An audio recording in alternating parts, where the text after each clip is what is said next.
Hi everyone, welcome back. We have another episode of STEM Sundays with Emily here today. Before we get started, I did want to wish all of the fathers out there happy Father's Day.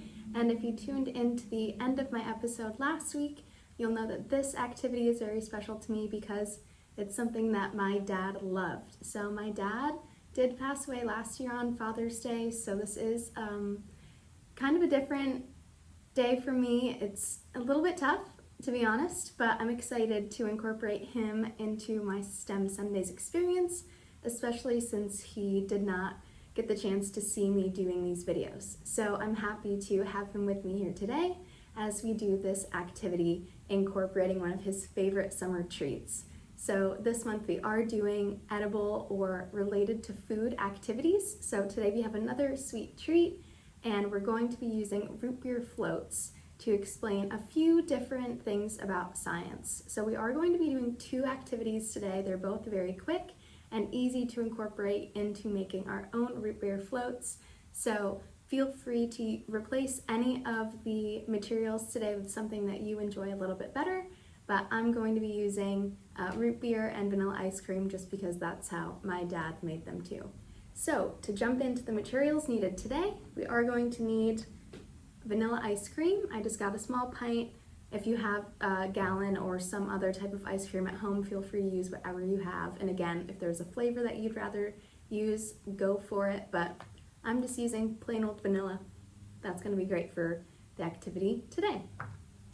Next, I have some root beer. We are doing root beer floats, at least in this video. So if you'd rather use something with less sugar, or you could even use water, milk, just for the experiment. If you don't want to eat it afterwards, feel free to use any sort of liquid. Carbonation is kind of important just for one of the activities today, but again, feel free to use anything you'd like. I'm using Barks, my dad's favorite. Next, I have two glasses. We are going to be doing two different experiments. I'm also doing clear just so we can see what's happening inside of the glass, but again, if you only have opaque or some colored sort of glass, totally okay, but it is going to work a little bit better just so you can see what's happening inside the glass if they are clear. Lastly, I just have a spoon to get the ice cream out and a few napkins here just in case anything were to spill. And once we scoop the ice cream out, I can put this on my napkins instead of on the table here at the office. So the first experiment we're going to do, again, is both are requiring the ice cream and the root beer, that's it, and your glass. But the first experiment we're going to do today is learning about the states of matter. So this is a really easy experiment to identify all three states of matter and see how one transforms into a different state of matter. So first what we're going to do is take our two main ingredients here, our two materials, ice cream and root beer, and we're going to start first with the ice cream. So I'm going to put this off to the side and grab one of our glasses, put the other one off to the side for a little bit. So we have our one glass, and we're going to start with our ice cream. So we're going to pop the lid on this, and before we mix the two together, we're going to identify the state of matter that each is in before the experiment. So finally got that lid off. That was a little tricky for me. We have our ice cream, and looking at it, ice cream is a solid. So we have solids, liquids, and gases. Those are the three main states of matter. So ice cream is a solid, and a solid is something that maintains its own shape, and if you put it in different containers, it won't change its shape. It's going to stay as compact as it is, won't change its shape, won't conform to the new container that it's put in. It is what it is. It's going to remain compact because all of the molecules are compact and not moving around much. So I'm going to scoop some into our cup. Mine is a little bit melted. I don't know about you guys, but it's very warm here this weekend. So I'm just going to put maybe 2 scoops in here. And as you can see, as you're scooping it out, it's maintaining its shape, it's maintaining its compactness, anything I do to this, it's going to remain as is. It's not falling over the spoon, and when we put it into the cup, it's remaining as it was. There is some melted ice cream just because it is hot out and the sides of my ice cream did melt a little bit, but as you can see inside, it is still a solid and very hard to the touch if you were to touch it. So we have our ice cream in. I'm gonna move our ice cream off to the side. And now we can get our root beer out. Put that on in case we make a mess. Now we have our root beer. So root beer and any type of soda really is a liquid. So as you can see, it's conforming to the shape that the container that it's in. So if you are to move it around, it's not like ice cream where if you were to move your glass, it's moving around. The ice cream is maintaining its shape, the original shape that we scooped it in, where if you were to even twist this up and down, the ice cream is not changing its shape, it's not conforming to the glass that it's in. Whereas you can see the root beer, as soon as you start moving the container that it's in, it's molding itself to the container. So now we're going to open it, and pretty much in here just a liquid.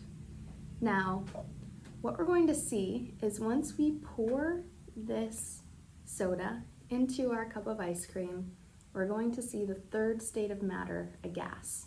So once we pour this in, you can hear it. Do you hear it? You can see it too. All of these bubbles, that is a gas. So the thing about soda, and this root beer especially, is that most are carbonated. So that means gas has been infused into the bottle, and that's what's creating these bubbles. So the bubbles, whenever you pour out a soda, are CO2, they're gas, and at the bottom you can see we have some of the liquid left. Ooh! That's why we have napkins. So we're going to take our spoon, and as you can see, the gas, as you start mixing it, is going away. And that means all of the gas trapped inside of these bubbles is just escaping out into our atmosphere. So you can't see it. Gases you most of the time cannot see, and the only reason we're able to see the gas is because it's trapped in the soda bubbles.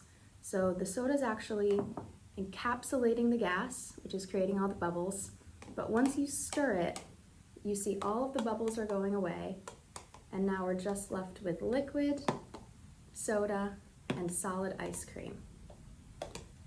So now we have a yummy root beer float, and in doing that, we saw the solid ice cream, the liquid soda, and the gas created once we pour it from the container into our cup of root beer. So there we go. Root beer float number 1, exploring all 3 states of matter. So now we're going to put this one off to the side.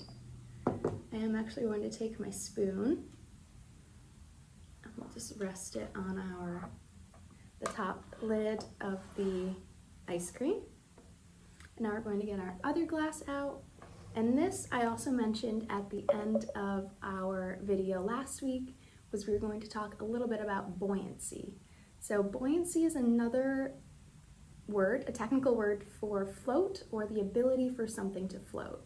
So technically buoyancy is the ability for some object or material to float in another. So what we're going to do is, instead of putting the ice cream in first, we're going to pour some root beer in, and we're going to see how buoyant the ice cream is in our soda. I'm gonna try to, you can hear the bubbles. We're just going to mix this. Oh good, the bubbles are going down quick. Okay, so we have our root beer here now. You can see all the air, the CO2 dissipated very quickly, so now we just have our liquid. And so now what we're going to do is take some ice cream and see, does the ice cream float, does the ice cream sink, and how buoyant is our ice cream. So before we get started and see what happens, a great way to think about buoyancy, something that's very buoyant, something that will really float pretty much all the time, is ice. So if you have a cup of water and you put ice in, it will always float right to the top. That's a great representation of buoyancy. It's a great ability to float. If you were to put a rock in soda or a rock in water, it would sink right to the bottom, not buoyant at all. So that's a good way to think. Is this material buoyant? Does it float very easily? Is it like ice in water? Or if it's sinking, is it like a rock in water? Not buoyant, not able to float very well. So let's see how buoyant our ice cream is. So let's get our spoon back out. And I'm just gonna wipe it off with a napkin because we have some root beer float from the last experiment on it. Okay, garbage. Now we'll take our ice cream. I'm gonna try to get a good scoop of it so we can see. So now we have our ice cream. I'll try to get it into a nice ball here. Okay, so I have our ice cream. We have our soda. I'm gonna let that drop in. Use my finger. So look, our ice cream is actually floating on top of our soda. So it hasn't sunk to the bottom. It's sitting right on top, if you can see.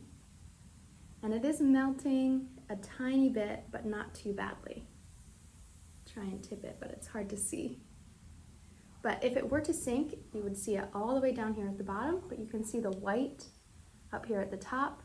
That's a little bit of the CO2 gas from the soda and the ice cream on top. So it is melting, that's why it's a little bit more white up here. But overall, ice cream, very buoyant, at least in the soda.